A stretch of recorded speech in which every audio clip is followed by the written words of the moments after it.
For over a decade, BrewDog bars were everywhere on the British High Street. They felt like the front lines of a craft beer revolution, promising to tear down corporate giants and change how we drink forever. But in March 2026, 38 BrewDog bars across the UK padlocked their doors without warning, and hundreds of staff members were suddenly out of a job. The company that redefined a generation of British drinking culture had entered administration. What was once a £2 billion global empire of breweries and hotels was rapidly sold for parts, with the entire UK brewing operation going to a US cannabis and drinks company called Tilray Brands for a mere £33 million. To understand this monumental rise and fall, you have to go back to the mid-2000s. Back then, the British beer market was incredibly boring. Walking into an average pub in 2006 meant choosing between mass-produced lagers like Carling and Foster's from giant corporations or room-temperature brown ales from traditionalists. The real ale movement was respected, but it was mostly associated with older guys drinking warm bitter in quiet country pubs. That left a massive gap in the market. Younger drinkers were tired of the boring marketing from big lager brands, but they also didn't care about the dusty image of traditional British ale. Meanwhile, across the Atlantic, the American craft beer scene was exploding with flavor-packed West Coast IPAs.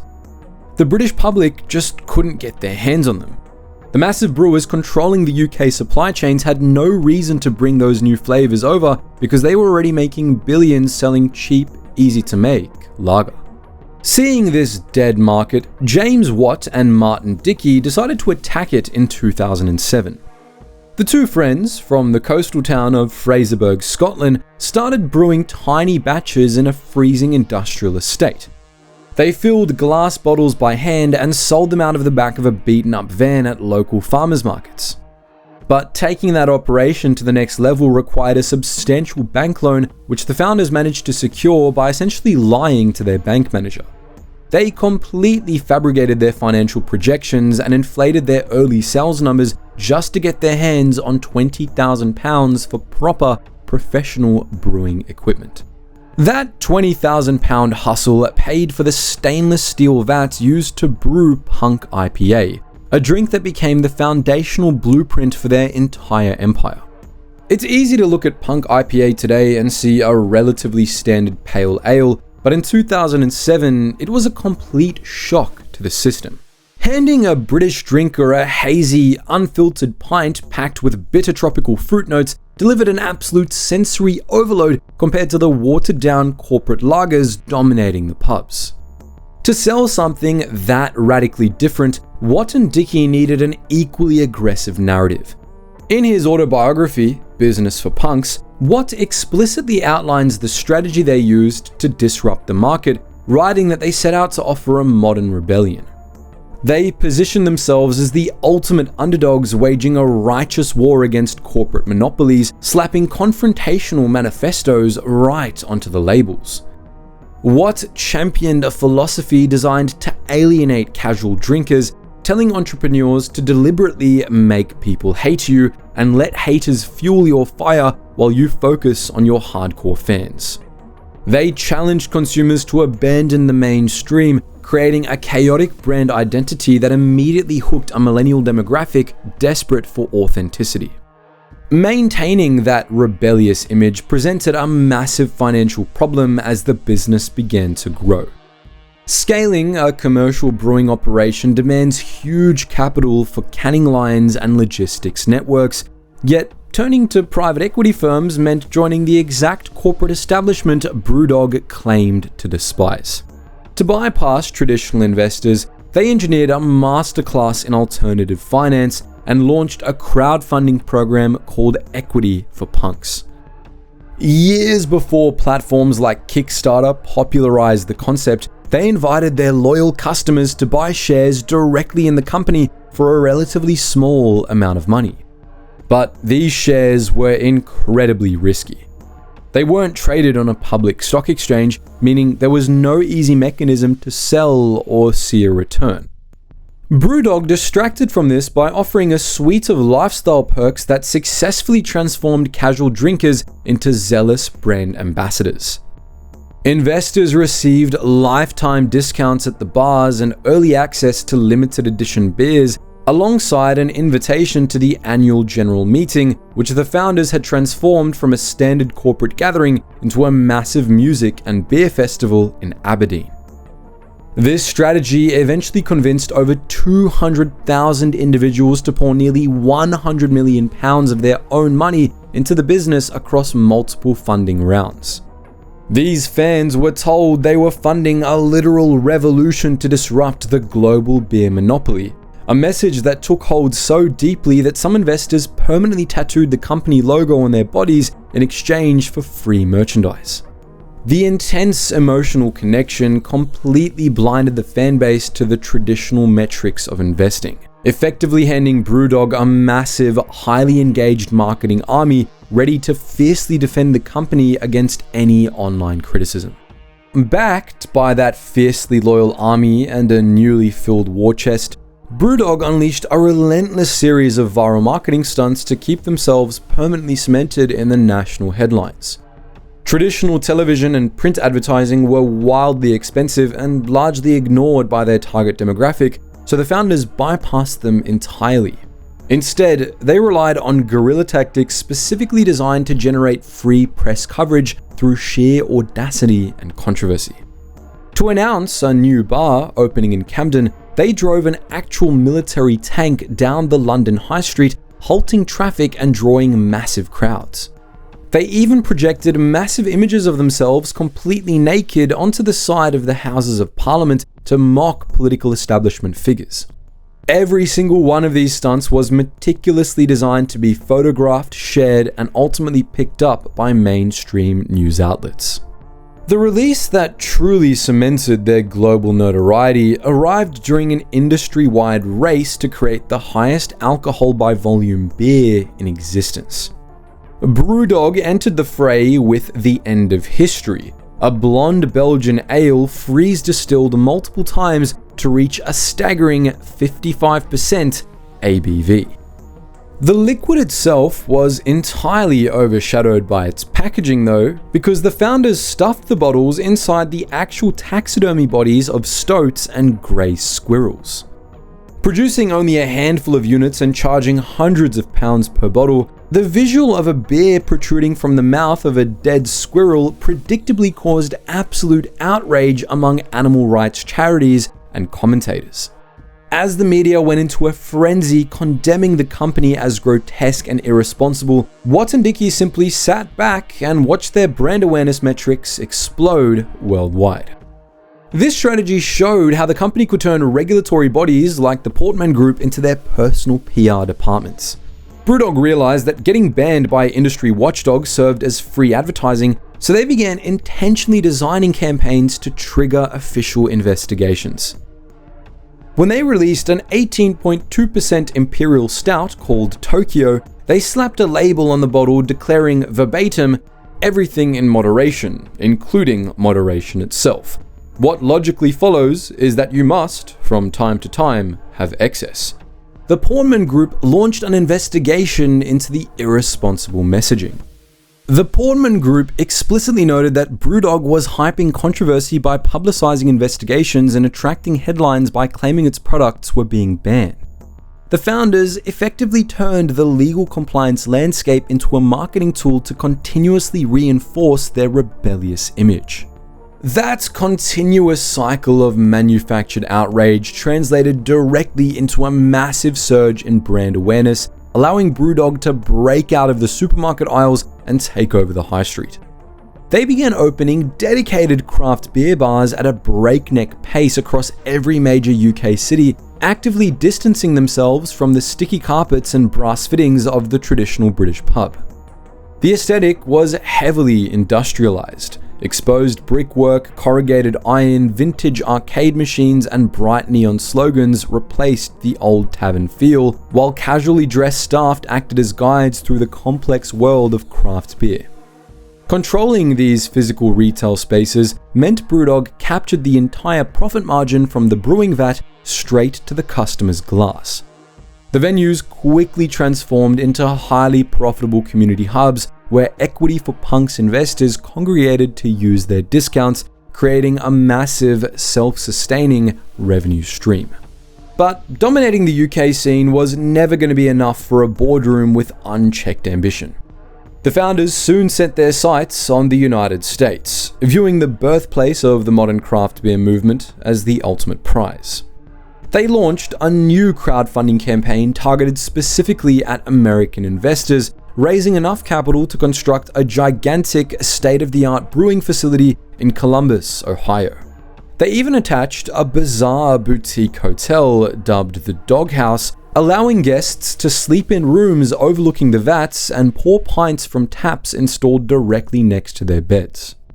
This aggressive international push continued with massive new facilities in Berlin and Brisbane.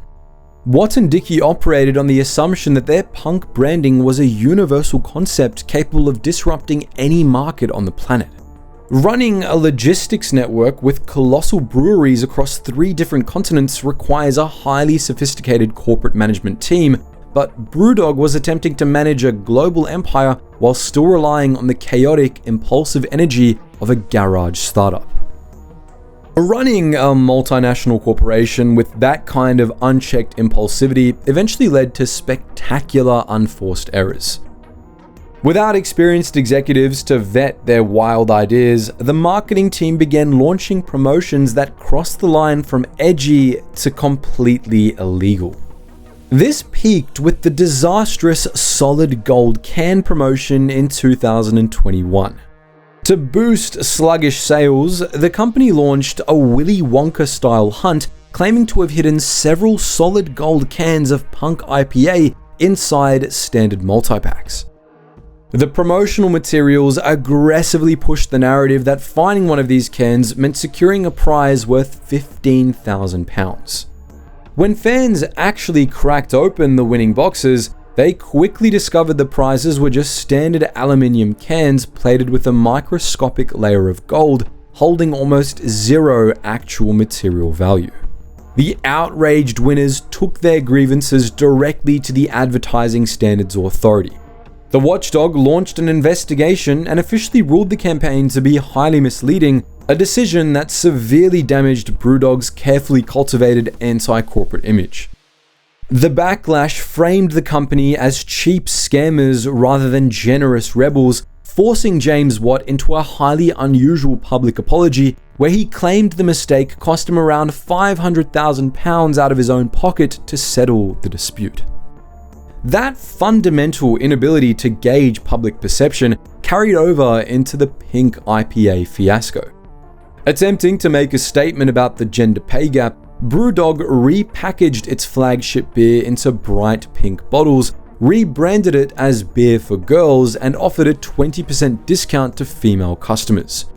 Management intended the release to act as a biting, sarcastic critique of sexist marketing tropes while highlighting pay disparity.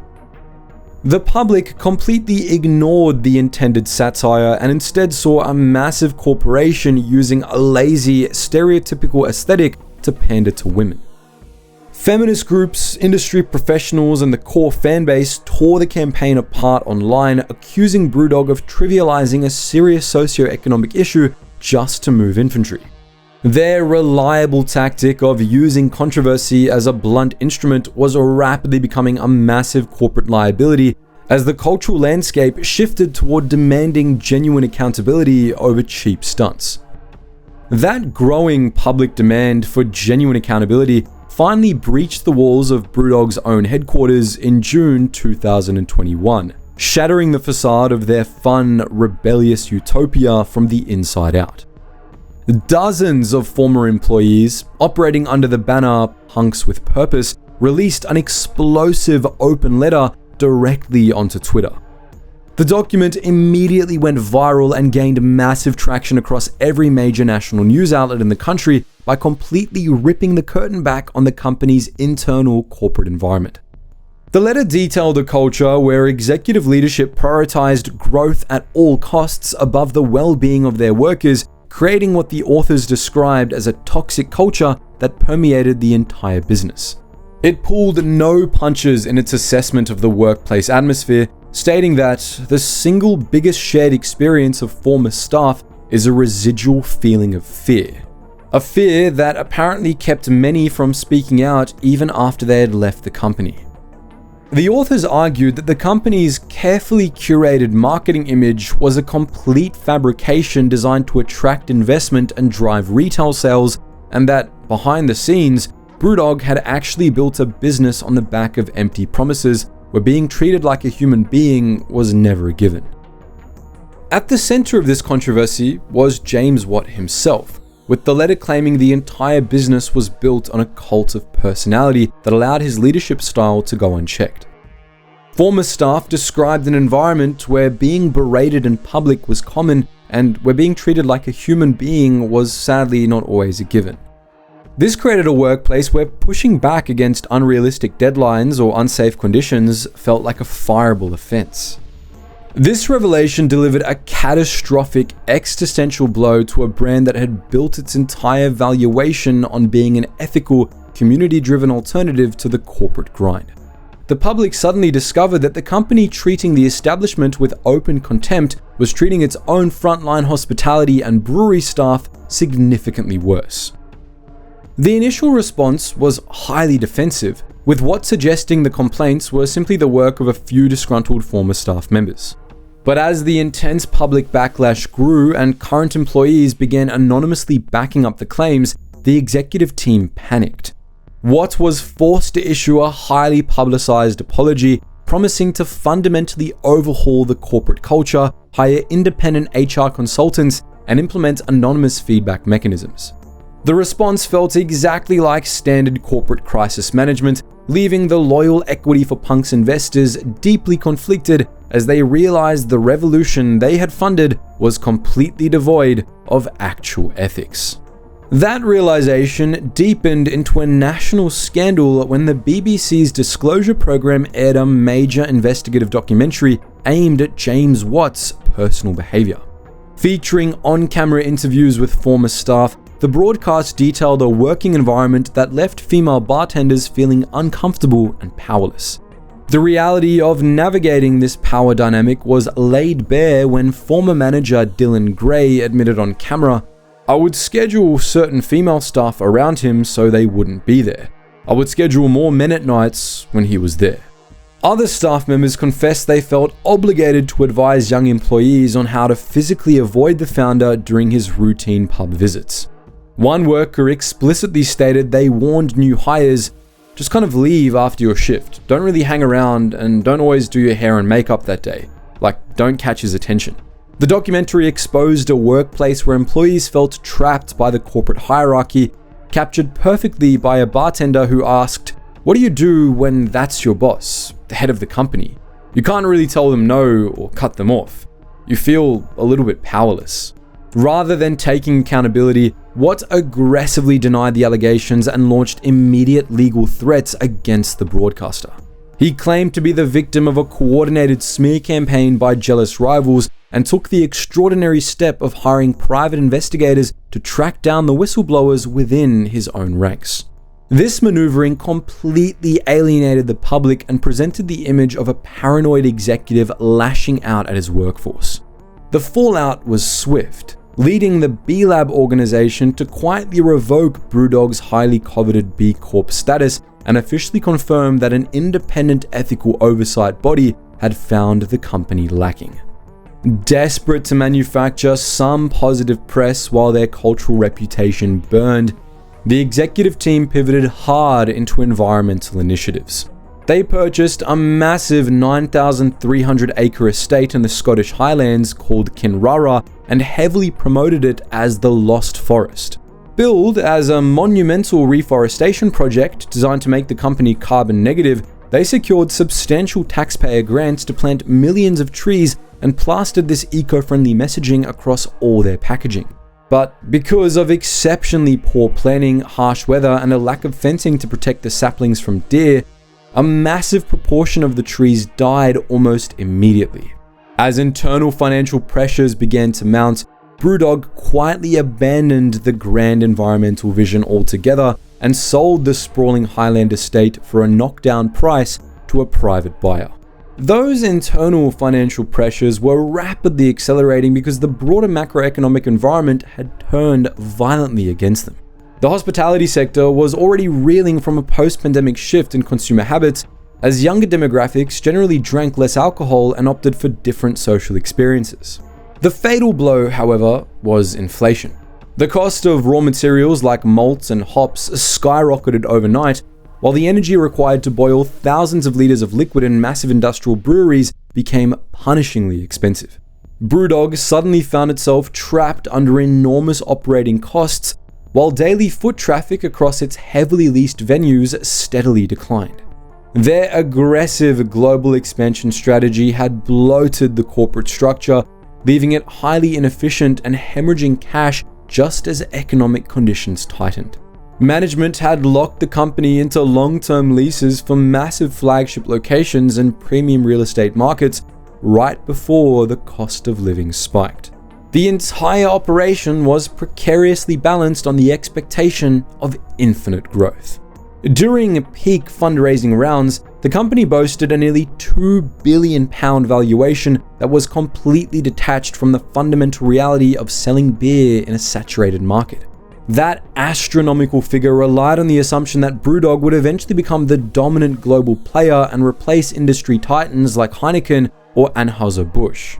Once that growth flatlined and their cultural cachet evaporated, the valuation collapsed to expose a massive structural deficit. The math eventually caught up with them. In James Watt's final year as CEO, BrewDog's losses doubled to £59 million. They were draining their bank accounts just to operate day to day. Behind the scenes of their massive international expansion into America and Australia, the company had borrowed over £500 million from major corporate lenders. You can't pay off £500 million of high-interest debt by selling expensive craft beer during a cost of living crisis. The money coming in across the bar simply couldn't cover the massive loans they had taken out. As BrewDog scrambled to hold on to whatever cash they had left, they started delaying payments to the people who actually kept their business running. Independent suppliers across the country were suddenly left waiting on overdue invoices. That mounting supplier frustration was the first visible symptom of a mathematically unmanageable debt load that ultimately forced James Watt to step down as CEO. But simply swapping out the chief executive couldn't fix a fundamentally broken balance sheet. Recognizing that the operation couldn't survive in its current form, the board of directors brought in Alex Partners, a consulting firm specializing in corporate restructuring, to find an immediate exit strategy. The initial hunt for fresh capital quickly devolved into a desperate scramble to salvage whatever value remained before the entire corporate structure collapsed. The collapse happened in early 2026 when BrewDog officially entered administration and was immediately carved up. Tilray Brands, a massive US conglomerate dealing in craft beverages and medical cannabis, stepped in to purchase the UK brewing operations, the intellectual property, and 11 strategic pubs for just £33 million. Because Tilray only wanted the most profitable assets, the 38 UK bars excluded from the deal were shut down immediately, resulting in nearly 500 sudden redundancies across the country. Staff members who had bought into the original punk culture and worked tirelessly through the turbulent years found themselves discarded without warning. The official administration report showed BrewDog left £20 million in unpaid bills across 500 different UK businesses. During an administration sale, secured lenders get paid first. That meant the smaller vendors who provided services on credit received almost nothing. Independent coffee roasters in Aberdeenshire, caterers in Edinburgh, and regional service providers were left with unpaid invoices they had no way to collect, leaving the Marylebone Cricket Club owed hundreds of thousands of pounds after their pouring contract was terminated. The most staggering aspect of the Tilray acquisition was the brutal fate of the equity for Punk's investors. The 200,000 everyday individuals who had funded the early expansion, who had tattooed the logo on their arms, and who had genuinely believed the anti-corporate rhetoric were completely wiped out in a single stroke. The legal structure of the administration's sale meant that the equity holders were placed at the very bottom of the priority list for repayment. Their shares, once aggressively touted by the founders as a revolutionary stake in the future of the beer industry and an investment that would change their lives, were officially rendered entirely worthless. The dedicated fan base that physically built the company, funded its rise, and provided years of free marketing was the very group left holding the empty bag while the secured corporate banks recouped their losses. The BrewDog story stands as a definitive case study in the immense dangers of aggressive expansion untethered from operational discipline and authentic leadership. They built an empire by claiming to be the absolute antidote to corporate greed, only to adopt the most ruthless practices of the establishment they constantly mocked. They proved that viral marketing, aggressive stunts, and community goodwill can generate massive initial valuations and unmatched hype. They built a brand that genuinely changed what people expected from a pint of beer.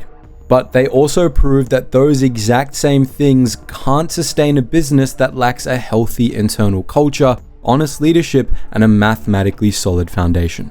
They died because they forgot that a revolution requires integrity, and without it, you're just another corporation waiting to be sold for parts. But what do you reckon? Did you ever buy into the equity for punk scheme, or did you always see the loud marketing as a clever gimmick? Drop all your thoughts in the comments section below. I love reading them all, they give me some good perspective. And if you enjoyed this business autopsy, give us a like, hit subscribe, and ring that bell so you don't miss the next video. Anyways guys, thank you so much for watching, and stay curious.